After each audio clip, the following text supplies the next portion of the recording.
Les invito a abrir sus Biblias en Efesios capítulo 6. Damos gracias al Señor por este tiempo y también por los hermanos que se esfuerzan cada semana por preparar los cánticos, ayudándonos a que preparemos también nuestros corazones para poder exaltar al Señor y también, evidentemente, para poder recibir su palabra. Y recordando quién es Él, el único Dios vivo y verdadero, el Altísimo, dice el salmista. No hay nadie más grande que Él. Y grande en todos los sentidos, en todos los sentidos. Como Dios, solo Él es Dios, pero también como Padre. Y también en Cristo como nuestro hermano mayor, cercano, compasivo, misericordioso, amoroso. A veces tenemos una idea tan distorsionada de Dios. Y es por esta razón que hoy que estás aquí, que nos acompañas, te invitamos a que puedas conocer a ese Dios lleno de amor, de compasión, de misericordia. Un Dios tan compasivo y misericordioso que envió a su Hijo a morir en una cruz para que todo aquel que crea en Él no se pierda, sino que tenga vida eterna. Porque solo en Cristo hay esperanza para el hombre, porque no hay otro nombre dado a los hombres en el que podamos ser salvos. Así que en esta mañana no te invito, no tengo esa capacidad, pero sí te exhorto en el nombre del Señor a que reflexiones sobre tu vida, que te arrepientas de tus pecados y que creas en Cristo como el Señor y Salvador de tu vida. Pero también como hermanos, como creyentes que estamos aquí continuamente siendo expuestos a la palabra, damos gracias al Señor por poder continuar estudiando este texto de Efesios 6, que va del versículo 10 al versículo 17, y también lo hacemos para la gloria del Señor y también para nuestro aliento, para nuestro ánimo, para recobrar ánimo, que es lo que queremos ver en esta mañana. Yo les confieso que personalmente este es el versículo que más me marca en toda la carta de Efesios. En toda la carta de Efesios. Pero bueno, cada loco con su tema. Y a mí me toca este versículo muchísimo. Vamos a leer todo el pasaje. Vamos a leer Efesios 6, del 10 al 17, para ponernos también en contexto. Dice el apóstol Pablo: por lo demás, fortaleceos en el Señor, el poder de su fuerza. Revestíos con toda la armadura de Dios para que podáis estar firmes contra las insidias del diablo. Porque nuestra lucha no es contra sangre y carne, sino contra principados, contra potestades, contra los poderes de este mundo de tinieblas, contra las huestes espirituales de maldad en las regiones celestes.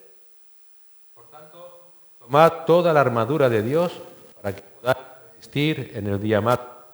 Y habiéndolo hecho todo, estad firmes.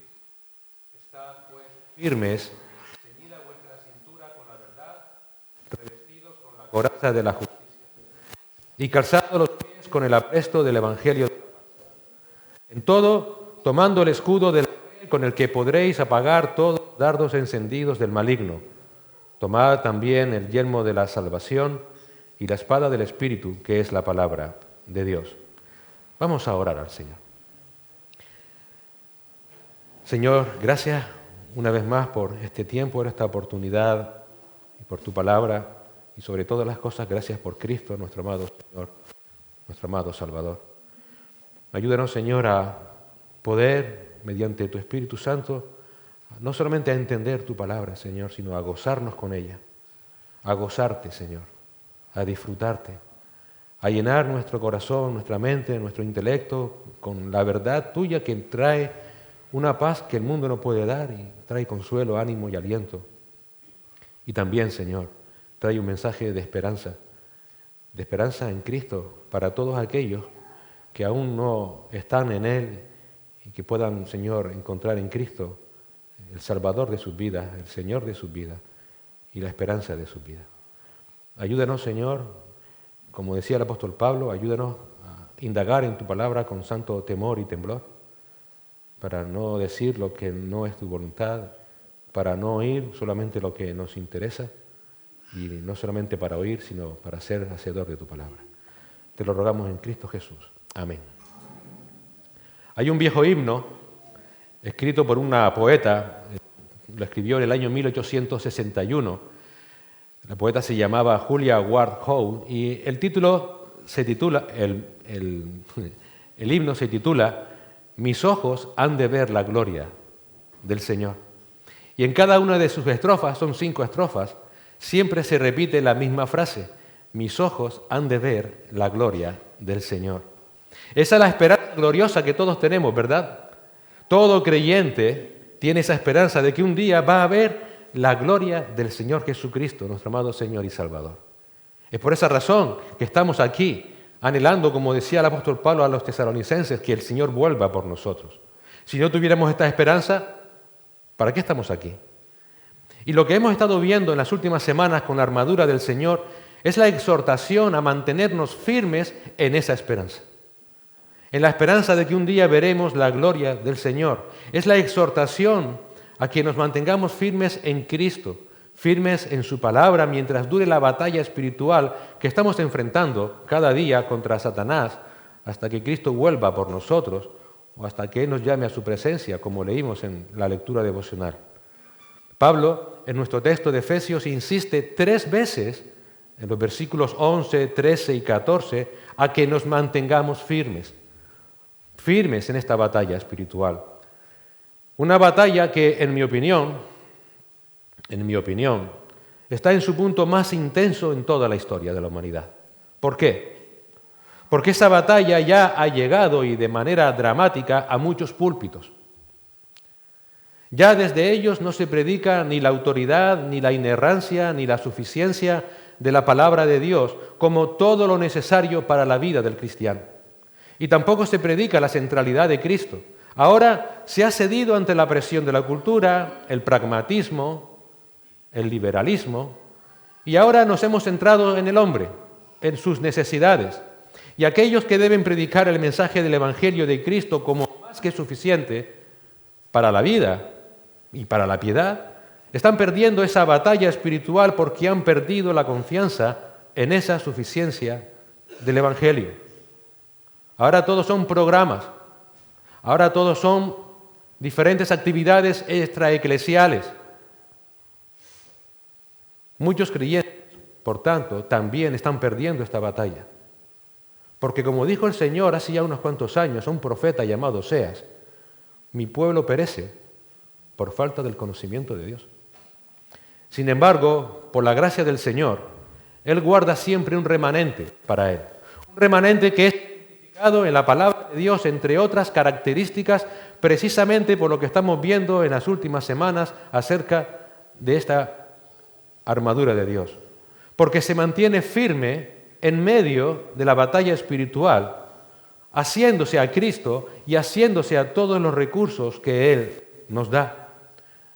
Es un creyente que se mantiene firmemente anclado a la palabra de Dios, firmemente confiado en la persona de Cristo, sin ceder ni un milímetro ante ninguna presión externa mientras está batallando contra Satanás y sus mentiras. Es interesante observar en este texto de Efesios, del versículo 10 al versículo 17, lo que no dice Pablo. Y Pablo, si te fijas, no da ninguna guía, ninguna instrucción al creyente sobre qué hacer si al final ya no puede continuar con su lucha espiritual, sobre qué hacer si al final cede y dice, ya no puedo más con esta batalla, me rindo, el enemigo es fabuloso, su poder es muy superior al mío, me rindo, Señor, perdóname, pero tiro la toalla. La rendición al enemigo era una opción que tenían los soldados en la antigüedad y también hoy día. Si caen heridos, magullados, si están en inferioridad, pueden rendirse. Pero aquí el Espíritu Santo, en este texto, no da esa opción.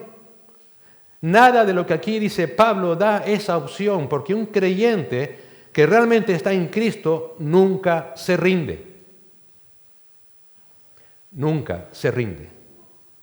Sino que se mantiene firme, luchando hasta el fin, sin caer en las garras del mundo, sin caer en las garras de programas, sin caer en nada que no sea el Evangelio y Cristo. Esa es la idea que permea en este pasaje. Un creyente en Cristo nunca se rinde. Así que Satanás va a intentar, por un lado, vencerte, y si no lo consigue, intentará que te rindas, porque al final es lo mismo. Por eso un creyente que realmente está en Cristo nunca se rinde. Ese creyente va a perseverar hasta el fin.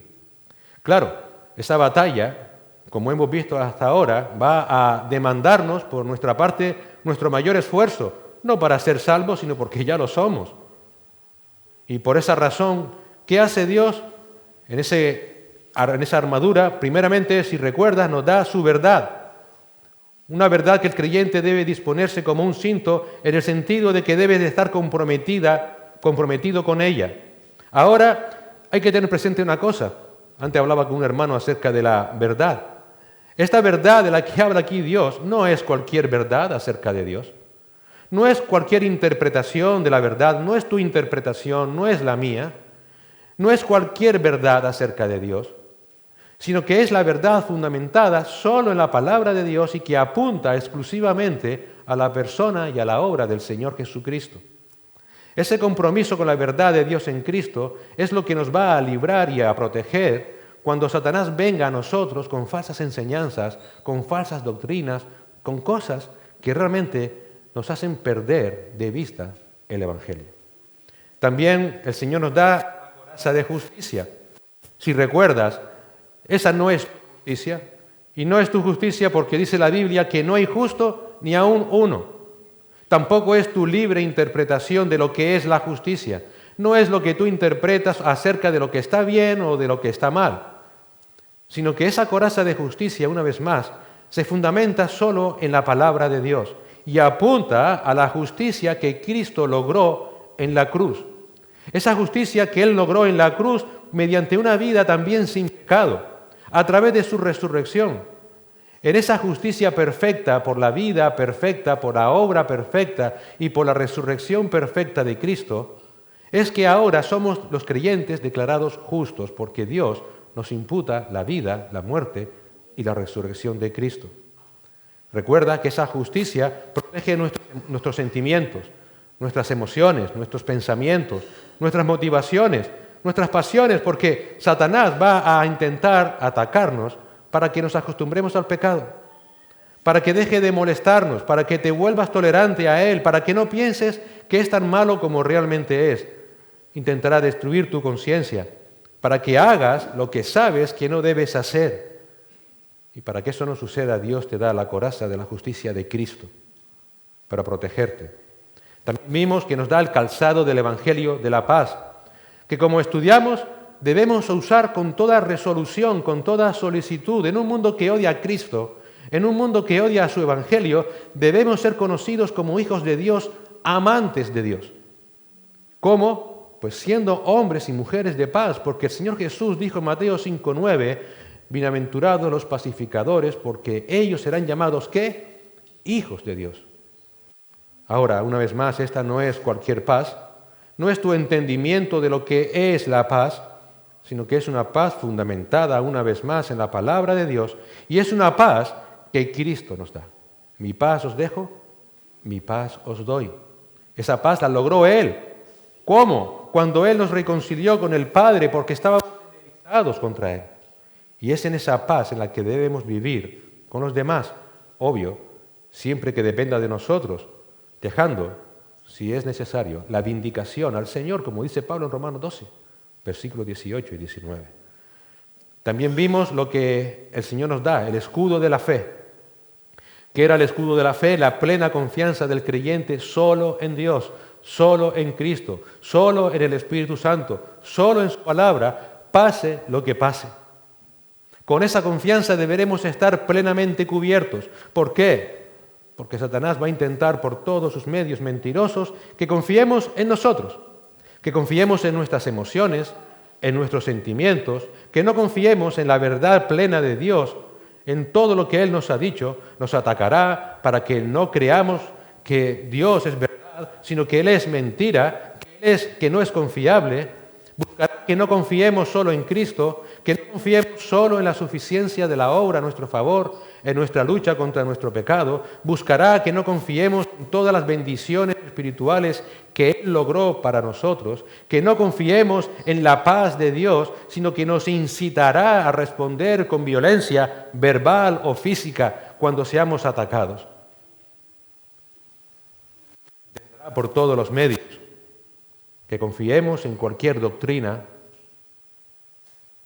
Intentará por todos los medios que nos volvamos idólatras. Y debemos cubrirnos con la plena confianza del escudo de la fe. Pero recuerda, una vez más, no cualquier fe, porque los demonios creen y tiemblan, sino que es una fe que nace de una relación en amor con Dios. Porque si tú amas a Dios con todo tu corazón, con toda tu alma, con toda tu mente, con todas tus fuerzas, si has recibido como tuyo el amor de Dios que Él te da a través de la obra de Cristo en la cruz, entonces en esa relación de amor con Dios le vas a creer por encima de cualquier cosa. Pase lo que pase en esta vida. Mi Dios que me amó y que dio a su Hijo por mí, no me va a fallar nunca. Y hoy, con la ayuda del Espíritu Santo, queremos ver la primera porción del versículo 17, la que es la penúltima parte de la armadura que Dios nos da, el yelmo de la salvación. Fíjate que Pablo comienza diciendo esta parte, esta sección, diciendo, y tomad también el yelmo de la salvación. Esto me llamó muchísimo la atención, porque ahora pone y tomad también. No está continuando el mismo tema. Fíjate que el tema no ha cambiado, es el mismo, la armadura de Dios. Pero ahora nos presenta lo que queda de esta armadura usando un imperativo, tomad también. Tomad. El verbo tomad, en griego, es un verbo que también se puede traducir en nuestra lengua castellana como recibid, como aceptad, en el sentido de que Dios te da el yelmo, por tanto, recíbelo, acéptalo como tuyo, es tuyo. Ese es el punto. Así que debes tener la seguridad, la certeza de que Dios te da el yelmo de la salvación y te lo da para que sea tuyo, para que te apropies, porque Dios te lo ha dado. Nadie te lo puede quitar. Ese yelmo era el casco que protegía a los soldados, el casco que protegía la cabeza. Protegía no solamente la cabeza, también la nuca y en ocasiones también la cara.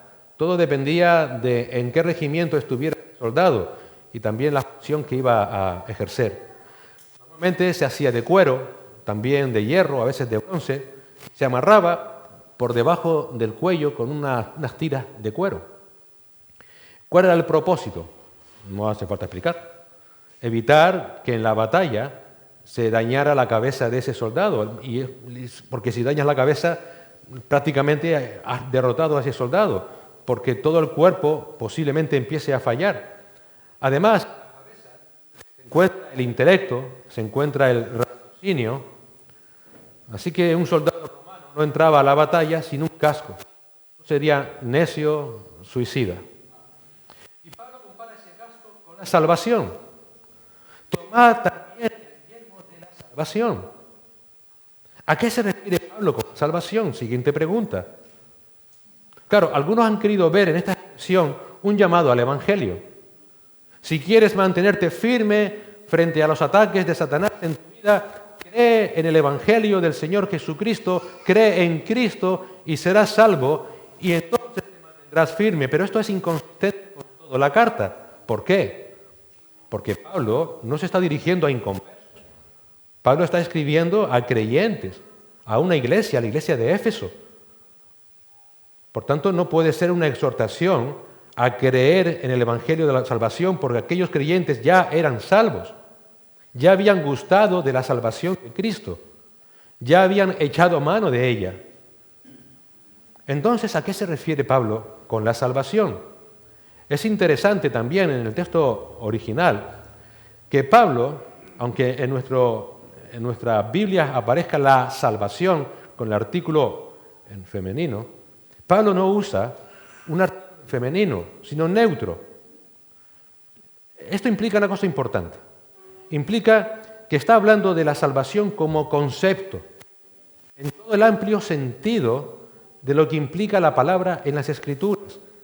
La salvación en las Escrituras implica reconciliación, implica santificación, implica glorificación y también implica todo el sentido temporal de lo que abarca la salvación.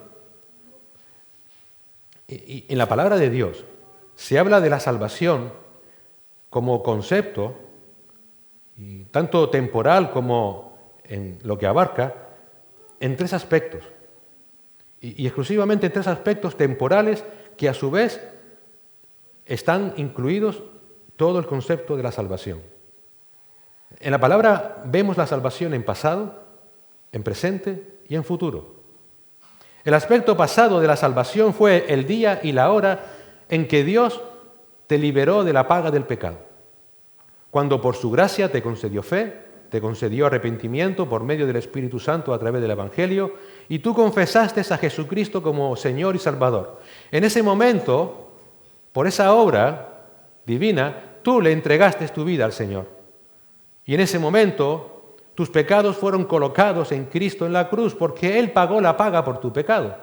Eso está en el pasado de tu vida. La paga ya está pagada. Tú moriste con Cristo, con Él fuiste crucificado. Pablo dice en Romanos 6, versículos del 3 al 7.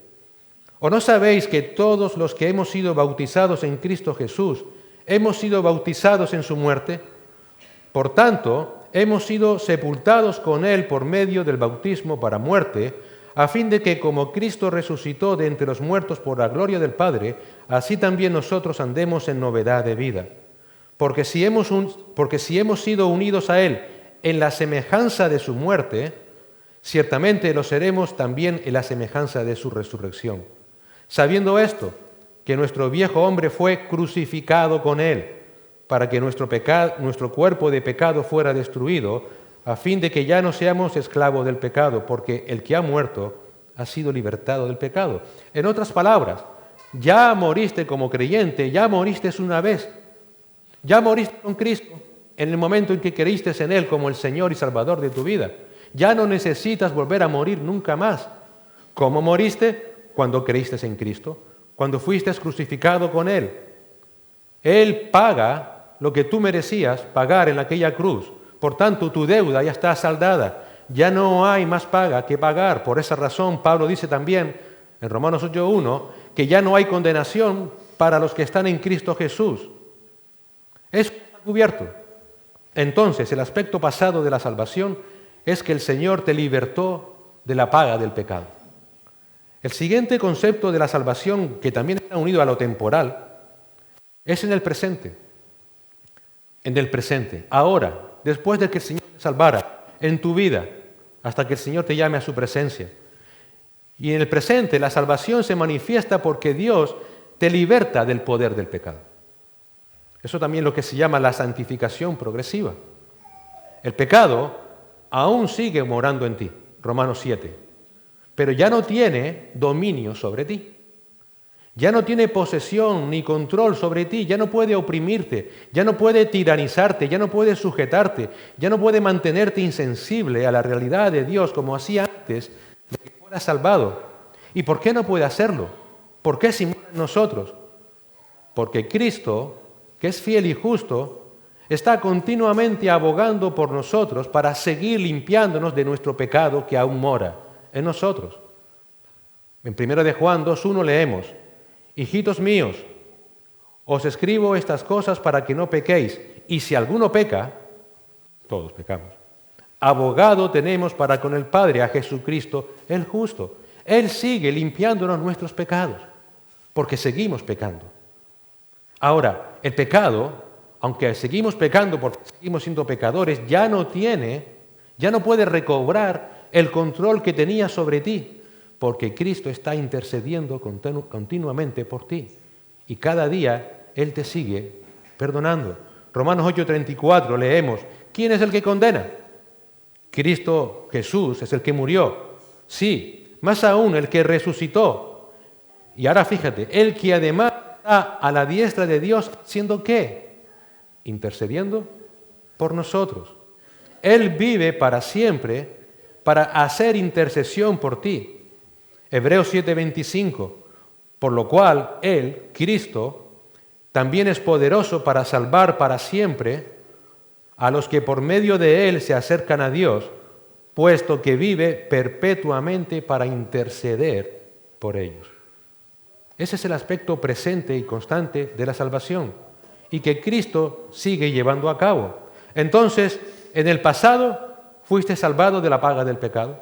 En el presente estás siendo salvado continuamente del poder del pecado, porque Cristo te sigue limpiando cada vez que tú le sigues pidiendo perdón cuando pecas. Y todo esto se puede resumir en las palabras del apóstol Pablo en Romanos 5, versículos 10 y 11. Si éramos enemigos y hemos sido reconciliados con Dios mediante la muerte de su Hijo, pasado, ¿cuánto más seremos salvos ahora por su vida, presente? Estamos siendo salvados ahora continuamente conforme Él nos limpia constantemente. Y hay una parte futura de la salvación. Yo no sé si lo sabes, seguro que sí, pero si no lo sabes, ¿sabes que habrá un día en el que ya no habrá más pecado? Habrá un día cuando ya el pecado deje de existir, que el pecado va a desaparecer por completo. Mira lo que dice Apocalipsis 21:4. Apocalipsis 21:4. Hablando de la eternidad, hablando de la tierra nueva y los cielos nuevos. Él, Cristo, enjugará toda lágrima de sus ojos y ya no habrá muerte, ni habrá duelo, ni clamor, ni dolor, porque las primeras cosas han pasado. Entonces, ¿cómo sabemos que nunca más habrá pecado? Porque ya no habrá más muerte. Porque ¿cuál es la paga del pecado? La muerte. Entonces, si no hay muerte, no hay pecado. Además, seremos como Cristo. Primera de Juan 3:2 leemos: amados, ahora somos hijos de Dios y aún no se ha manifestado lo que habremos de ser. ¿En qué sentido? Que aún somos pecadores. Pero sabemos que cuando Él se manifieste, Cristo, seremos semejantes a Él. ¿Por qué? Porque ya no tendremos pecado, porque Cristo no tiene pecado, no tiene mancha, no tiene defecto, y en ese sentido seremos semejantes a Él. Ese es el aspecto futuro de nuestra salvación. Seremos salvos para siempre y por siempre de la presencia del pecado en nuestras vidas. Hermanos, eso aún no lo hemos experimentado porque en pecado fuimos concebidos en el vientre de nuestra madre. No sabemos lo que significa vivir sin pecado, pero lo sabremos. Esa es la perspectiva futura de nuestra salvación. Entonces, la salvación en la palabra de Dios sucedió en el pasado, está sucediendo en el presente y sucederá. Romanos 8:30. Y a los que predestinó, a estos también llamó. Y a los que llamó, a estos también justificó. Y a los que justificó, a esos también glorificó. Ha sucedido, eso es justificación. Está sucediendo, eso es santificación. Sucederá, eso es glorificación.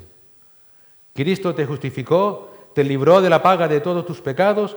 Él te santifica, te ayuda para que el pecado no recobre el poder esclavizante sobre ti, y Él un día volverá y te glorificará para que seas como Él, sin pecado. Entonces, con todo lo que he dicho según la palabra, si piensas en la salvación, debes pensar en ella como un evento pasado, presente y futuro. Por tanto, ¿podemos perder la salvación? No. No. La salvación está absolutamente asegurada, totalmente segura por Cristo, por lo que Él hizo, hace y hará por toda la vida. Y Dios quiere que esta certeza, este yelmo de la salvación, la hagas tuya. Dios no necesita ser salvado. Cristo no necesita ser salvado. Nosotros sí. Él la logró, no para Él, porque Él no la necesita, sino para dártela a ti. Él quiere que tengas la certeza, la absoluta seguridad, que si has creído en Cristo como el Señor y Salvador de tu vida, si te has arrepentido de tus pecados, eres salvo. Y nadie te lo va a quitar porque es algo que Dios te da. Y es algo que Cristo logró, Cristo preserva y Cristo hará en la eternidad. Está protegida por Cristo. Esa es la esperanza gozosa del creyente, es la certeza de que ya es salvo para siempre. Ese es el yelmo de la salvación. Es la certeza de que un día en cuerpo resucitado serás totalmente sin pecado, serás santo como Dios es santo para la gloria de Dios. Es la certeza de que ni los pecados pasados, ni presentes, ni futuros, te podrán quitar esa esperanza gloriosa que es en Cristo Jesús por el resto de la eternidad. Es por esa razón que un creyente no puede estar pensando en el pasado y revolcándose, y perdone la expresión, como el perro en su vómito, volviendo a sus pecados pasados. Ya Dios te perdonó. Dios te perdonó. Y lo hace por el resto de la eternidad. Nadie te puede quitar esa esperanza gloriosa que es en Cristo Jesús. Y hermanos, esto es maravillosamente hermoso. Esto es alentador. Esto es esperanza. Esto es esperanza. Si no tuviéramos esta certeza, si no tuviéramos esta esperanza, ¿de qué serviría coger el resto de la armadura? ¿De qué serviría comprometernos con la verdad de Dios? ¿De qué serviría luchar contra el pecado? ¿De qué serviría ser creyentes de paz? ¿De qué serviría estar plenamente confiados en Dios si no estoy seguro de que alcanzaré ese día? Por eso, en medio de tu batalla espiritual, debes ponerte el yelmo de esa salvación segura, esperando en esperanza, aferrándote a esa esperanza de que algún día la batalla terminará. Y algún día no tendremos que seguir luchando contra el pecado, ni contra nuestra carne caída en pecado, ni contra el diablo, ni contra sus demonios, ni contra el mundo, ni contra nuestras propias concupiscencias. Eso es la esperanza gloriosa que le espera a todo cristiano, si se mantiene firme en Cristo. Primera de Pedro 1:3, bendito sea el Dios y Padre de nuestro Señor Jesucristo. Me encanta cómo empieza aquí Pedro. Bendito sea el Dios y Padre de nuestro Señor Jesucristo. ¿Por qué lo está bendiciendo? Porque Dios, quien según su gran misericordia nos ha hecho nacer de nuevo a una esperanza viva mediante la resurrección de Cristo de los muertos. En otras palabras, dice, bendice al Señor, alma mía, porque he sido salvado para una esperanza. ¿Qué esperanza? El cielo.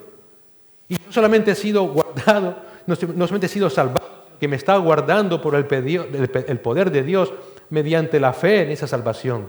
Una salvación que será completamente revelada en el día postrero. Que será totalmente revelada en el día postrero. Y este es otro elemento de la salvación. La consumación de nuestra esperanza.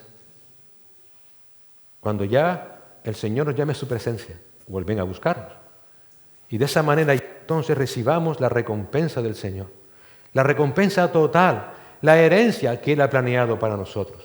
Y por esa razón, como Pedro, tenemos que tener, como él dijo en 1 de Pedro 1:6, regocijo, un gran regocijo, aunque ahora, por un tiempo, si es necesario, tengamos que ser afligidos con diversas pruebas. Esto es temporal.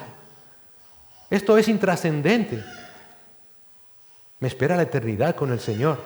En otras palabras, no nos importa un poco de dolor, no nos importa ni la tribulación, ni las muchas pruebas, porque hay una meta final, hay una meta gloriosa que alcanzar.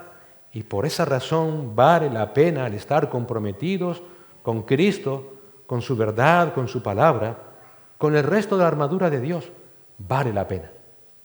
Vale la pena. Tiene premio, un premio que no merecemos, pero que Dios ha preparado para nosotros. Cuando en Hechos 1, los discípulos están allí muy entristecidos. Y muy entristecidos porque están viendo con sus ojos partir al Señor. ¿Se acuerdan? En Hechos 1.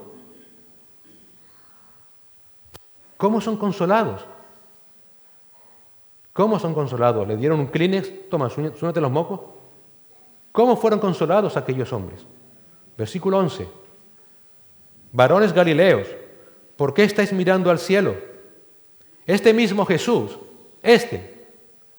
que ha sido tomado de vosotros al cielo, vendrá de la misma manera, tal como le habéis visto ir al cielo. ¿Cómo fueron consolados? Cristo vuelve. Cristo vuelve. Él va a regresar. Esa es la esperanza gloriosa del creyente. Y eso es exactamente el casco de nuestra salvación. Estamos tan distraídos con programas seculares, estamos tan confundidos incluso con falsas promesas humanas de restauración, de la índole que sea, restauración matrimonial, familiar, laboral, de salud, yo qué sé. Todo aquello que está roto en nuestras vidas y que el mundo dice, te voy a dar una solución. Eso es Satanás atacándonos. Nunca nos olvidemos, porque nuestra verdadera esperanza es que Cristo vuelve. Cristo vuelve. Eso es lo que nos da consuelo. Eso es lo que nos da ánimo. ¿Qué es el yelmo de la salvación entonces? La confianza, la seguridad absoluta de una salvación completa, final, total que está por venir. Esa salvación que Cristo logró para ti, que es tuya, que debes apropiarte de ella, porque Dios te la da, y a través de la cual no puedes dudar ni de Dios ni de su salvación por ti. Nadie te puede quitar esa salvación. Eso es lo que significa tomar así, hacer tuyo también el yelmo de la salvación. Es seguridad de que un día la batalla se va a acabar. No sé tú, pero yo si no supiera que esto va a suceder, que Cristo va a volver, la batalla se va a acabar, yo no sé si tendría para seguir. Pero este es el ánimo,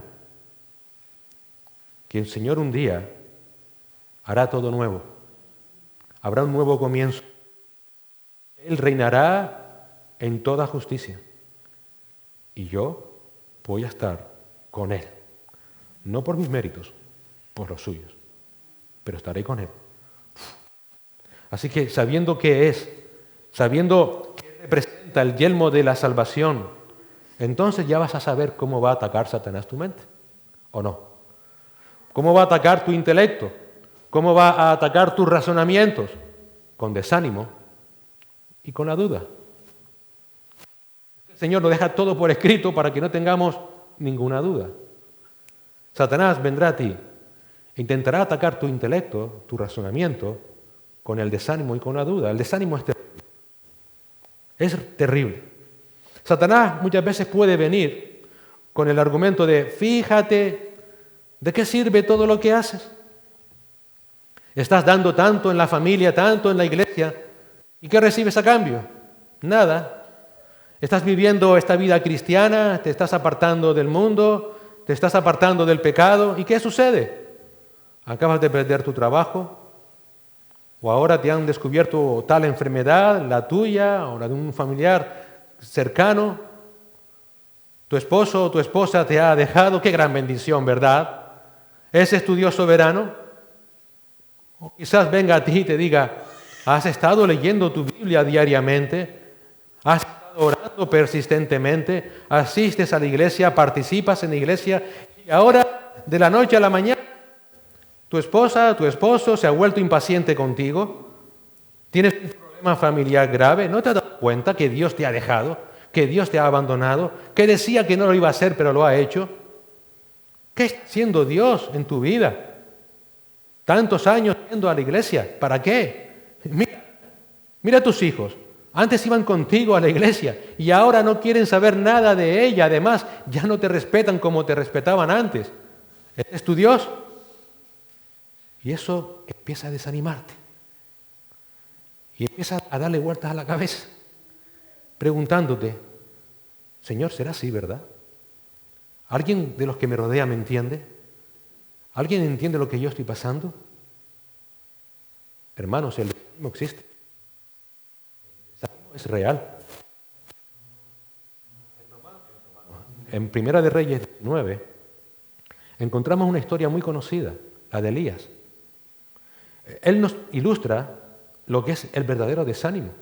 En el capítulo 18, si recuerdas, Elías acababa de matar a más de 450 sacerdotes de Baal. Y en el capítulo 19, horas después, Jezabel, una reina, le amenaza con matarlo.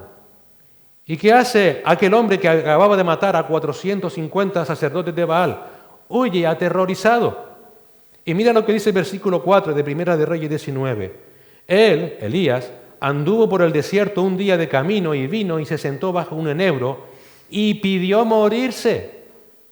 Y dijo, basta ya, Señor, toma mi vida porque no soy mejor que mis padres. Pidió morirse, eso es desánimo profundo. El desánimo existe, es real, es verdad. ¿Qué hizo Dios? Dios le fortaleció. ¿Cómo? Le mandó un ángel que lo alimentó. Un mismo ángel que luego irónicamente le dijo, ponte de pie, Elías, porque largo es el camino. Pero con la fuerza de aquella comida, versículo 8, caminó 40 días y 40 noches hasta Horeb. Uno podría pensar, ya está, ya se le acabó el desánimo. Pero en el versículo 14, Elías de nuevo verbalizó su desánimo a Dios, diciendo, Dios mío, me he quedado solo. Nadie me entiende, me buscan para matarme. ¿Qué hizo Dios? Versículos 15 y 18. Le animó.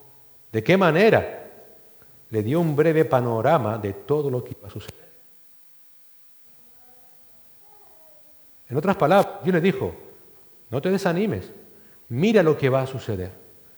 Y esto va a suceder porque yo, Dios, estoy al control. La historia es mía. Esto no va de ti, va de mí. La lucha no es tuya, es mía. Tú simplemente regresa ahí y haz lo que yo te he mandado. Del resto me encargo yo. Don Manuel decía una frase, haz lo posible, que ya de lo imposible se encargará Dios. A veces el desánimo también es necesario para que ejercitemos nuestra fe, para que ejercitando la fe podamos conocer más íntimamente a Dios. ¿Quién nos recuerda a Job? Es por esa razón que la Escritura también nos exhorta a no rendirnos, porque tiene el propósito de que conozcamos más al Señor. El Señor despojó a Job de todo lo que un hombre puede ser despojado. Familias, posesiones, incluso la salud. Todo lo que tenía, todo lo que él amaba. Todo eso le llevó a un profundo desánimo. Sin embargo, detrás de todo aquel desánimo había un propósito divino. ¿Cuál era? Job 42. Oh Dios, de oídas te había oído, mas ahora mis ojos te ven y me aborrezco a mí mismo en polvo y cenizas. En otras palabras, había oído, pero en la adversidad te conocí. Pablo a los Efesios, en el capítulo 3, versículo 13, los anima a que no pierdan el ánimo cuando ellos oyeran de sus sufrimientos. El versículo 13 dice, ruego por tanto que no desmayéis a causa de mis tribulaciones por vosotros, porque son vuestra gloria. A los hermanos de Galacia les dijo en Gálatas 6:9, y no nos cansemos de hacer el bien, pues a su tiempo, si no nos cansamos, si no nos desanimamos, segaremos. Lutero vivió varios momentos de graves crisis y desánimos en su vida. ¿Y qué sucedió? Que todo eso fue llevado por el Señor para que recuperara el Evangelio revelado en las Escrituras, y eso dio inicio a la Reforma. Todas estas exhortaciones, todas estas historias reales, ¿qué nos muestran? Que el desánimo existe, que claro que nos cansamos, claro que nos desanimamos. Un comentarista dijo, lo que nos muestra es que realmente nos cansamos y Satanás parece que nunca se cansa. Quizás ahora estés desanimado, quizás ahora estés desanimada, porque tienes un cónyuge que no es salvo, porque parece que nunca va a cambiar. No te desanimes. O quizás tengas un hijo que se resiste a Cristo. No te desanimes. O quizás tengas un problema físico propio o de un ser querido y te estás cansando de estar luchando porque no ves ningún progreso. No te desanimes. O quizás parece que estás en un ministerio que te desgasta y aparentemente no hay fruto. No te desanimes. Y no te desanimes no perdiendo de vista a Cristo, recordando que Él está al control, que Él, esta es su historia, no es la tuya, que esta no es tu lucha, es de Él. Y Él está en su trono, sentado, gobernando, tranquilo, sosegado, porque todo tiene un principio, tiene un fin y todo está bajo su control. No te desanimes, no perdiendo de vista a Cristo, No te desanimes, no perdiendo de vista la salvación que Él logró para ti en el pasado, ahora en el presente y en el futuro. Vamos a estar peleando contra el desánimo toda la vida. Toda la vida. Es inevitable. Pero puedes hacer algo. No dejes que Satanás retome ese desánimo. No le des lugar. Aguanta. En medio de ese desánimo, espera en Cristo. Llora, claro. Suplica que oremos también. Pero no intentes animarte en lo que no sabes. No intentes animarte esperando que el problema que te aflige se solucione, porque eso no sabemos si va a suceder. Sino anima lo que sí sabes, y lo sabes porque Dios lo ha revelado en su palabra. Y al igual que a Elías, Él te ha dado un panorama completo de su plan para este mundo, presente y para la eternidad. Nos lo ha dado en su palabra, lo que pasa es que no lo usamos. Él ya nos ha dicho todo lo que va a suceder, como hizo con Elías. Todo. Y nos lo ha dado para que no nos desanimemos. Nos lo ha dado para que perseveremos en la lucha, recordando que no es nuestra lucha, sino la de Él. Tú solo aguanta. Y recuerda siempre que tu fe está siendo perfeccionada en tu debilidad. Sabemos que en breve estaremos en ese tercer tiempo de la salvación, el futuro que ya está por venir, que ya está a la puerta. Eso es el ánimo que necesitamos conocer. Eso sí es verdad que va a suceder. La solución del problema lo desconocemos. Pero saber esto, de que Cristo va a volver, eso es lo que debe dar sentido a nuestra perseverancia. Me encanta lo que dice Romanos 13:11. Acordaos de que vuestra salvación está más cerca de que cuando creímos. Nos estamos acercando a la meta, hermanos. No renuncies ahora. No te desanimes. Ánimo, ánimo. Lo otro que usa Satanás es la duda. Satanás quiere que dudes de la seguridad de que Cristo te salvó, que dudes de tu salvación. Es verdad que al principio de la vida cristiana muchos creyentes recién convertidos sufren eso, de esa duda en algún momento.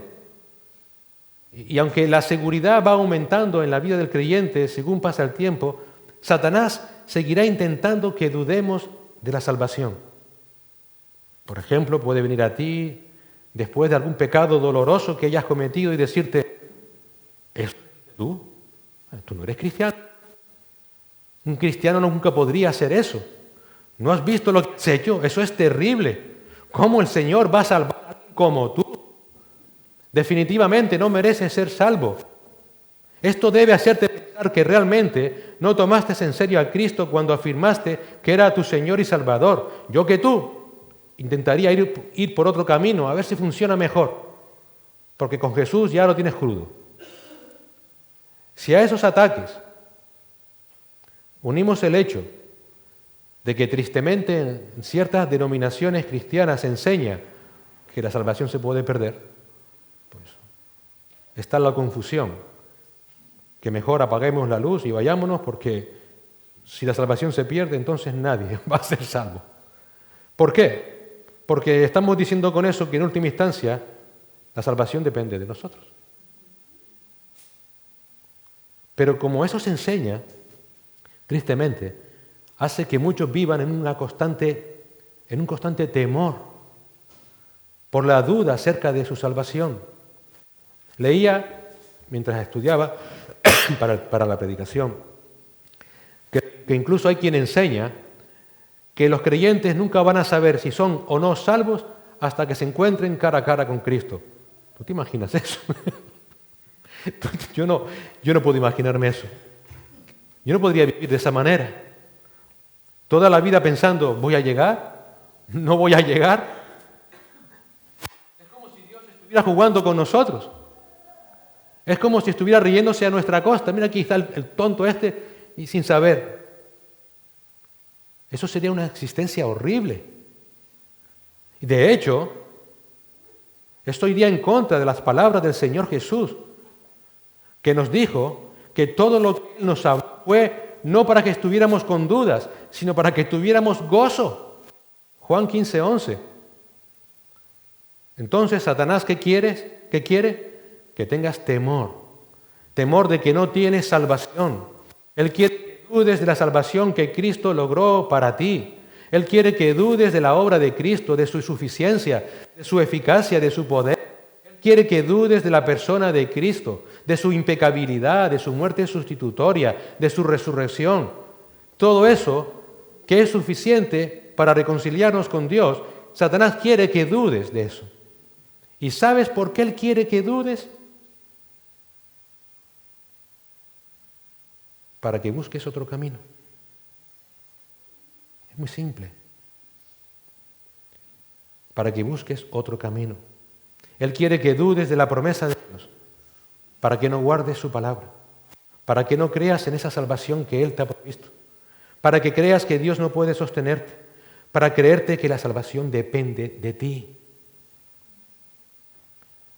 para que pienses que tu pecado es tan grande que la gracia del Señor es imposible que te pueda perdonar, que nunca podrás alcanzar la salvación. Él quiere que niegues el poder de Dios, que niegues la eficacia de los recursos que Él te da para que perseveres, que dudes de Cristo, de la armadura que Él te ha dado, que dudes del Espíritu Santo, que busques, en definitiva, otro camino. Ese es el propósito central del ataque de Satanás con la duda. Ese camino no te sirve, Miguel, busca otro. Entonces, si yo le hago caso y voy por otro camino, cualquier otro camino que no sea Cristo, entonces ahí sí realmente estaré perdido. Porque no hay otro nombre dado a los hombres en el que podamos ser salvos. No hay otro camino, no hay otra verdad, porque solo Él es la vida. Y Cristo quiere que dudes para que busques otro camino. ¡Qué astuto! ¡Qué malvado! Por tanto, no puedes dudar de algo que tú no has logrado, sino que logró Cristo por ti.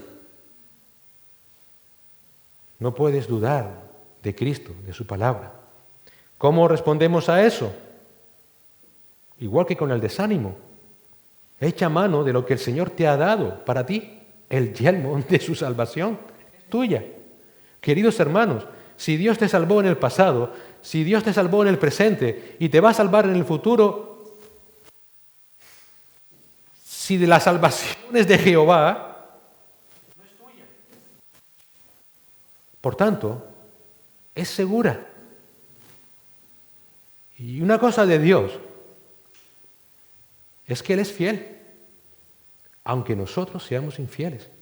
Segunda de Timoteo 2:13.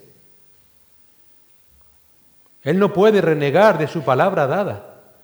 Si Él renegara en algún momento de su palabra dada, sería igual como si se negara a sí mismo. Y Él no puede negarse a sí mismo. En Juan 6, en el versículo 37, mira atentamente lo que dice el Señor Jesús. Todo lo que el Padre me da, vendrá a mí. Y el que a mí viene, no le echaré fuera. Esto es muy sencillo de entender. ¿Qué es lo que dice el Señor? Si vienes a Él, nunca te echaré afuera. Por nada, bajo ninguna circunstancia, Cristo te despreciará. No hay circunstancia en la existencia de todo el universo por el cual Cristo vaya a desechar a nadie que venga a Él. Nada. Bajo ninguna condición, en ningún caso. Nunca Él te va a echar fuera. ¿Por qué? Porque los únicos que vienen a Él son los que el Padre le ha dado. ¿Te das cuenta? Los creyentes, esto es impactante, los creyentes somos el regalo que el Padre tiene para su Hijo Jesucristo. Somos las muestras del amor del Padre hacia el Hijo.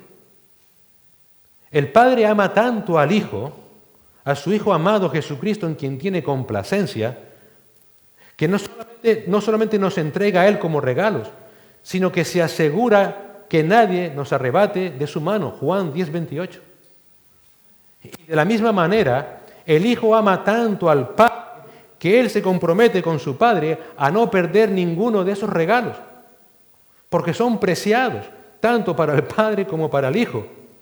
Juan 6:39, y esta es la voluntad del que me envió, que de todo lo que Él me ha dado yo no pierda nada, sino que lo resucite en el día final.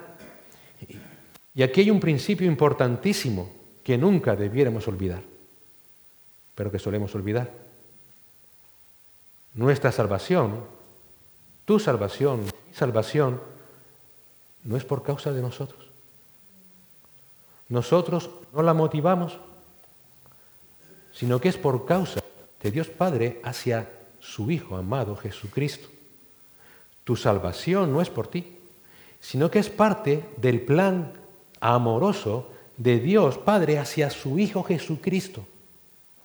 Por eso es que tu salvación también es segura, porque el Hijo ama al Padre demasiado para perder a alguien que su Padre le ha regalado con tanto amor. ¿Te das cuenta? Tu salvación, en primeras y en últimas, es la demostración del amor de Dios Padre no hacia ti, hacia su Hijo Jesucristo. Nosotros somos simplemente beneficiarios de ese amor. El Padre ama tanto al Hijo que le ha dicho, toma para ti un pueblo, para ti, te los entrego, son tuyos. Ese fue el plan del Padre desde siempre. Nosotros, beneficiarios de ese amor entre el Padre y el Hijo. El plan eterno del Padre fue redimir a personas para entregárselas como regalo a su Hijo, a quien tanto ama. Y el Hijo, que ama tanto a su Padre, no perderá ni uno. Ese es el plan entero que da certeza, que da seguridad a nuestra salvación. ¿A cuántos pierde Jesús? A ninguno. Y uno de ellos, Judas, el hijo de perdición, se perdió para que se cumpliera la veracidad de las Escrituras. Juan 17:12.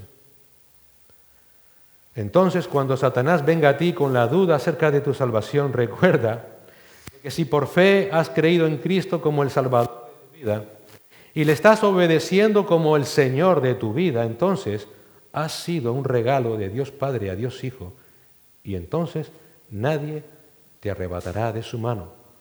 Nadie. Nada, nunca. Filipenses 1:6. Estando convencido precisamente de esto, que el que comenzó en vosotros la buena obra, la perfeccionará hasta el día de Jesucristo. Romanos 11:29. El llamado de Dios no puede ser revocado. Dios nunca cambiará de opinión. Por eso, Él nos ha dado al Espíritu Santo, Efesios 1:13 y 14, como las arras de nuestro compromiso. El salmista dijo con confianza, Salmo 23, ciertamente el bien y la misericordia me seguirán todos los días de mi vida. Y en últimas, ¿dónde dijo que moraría? En la casa de Jehová para siempre.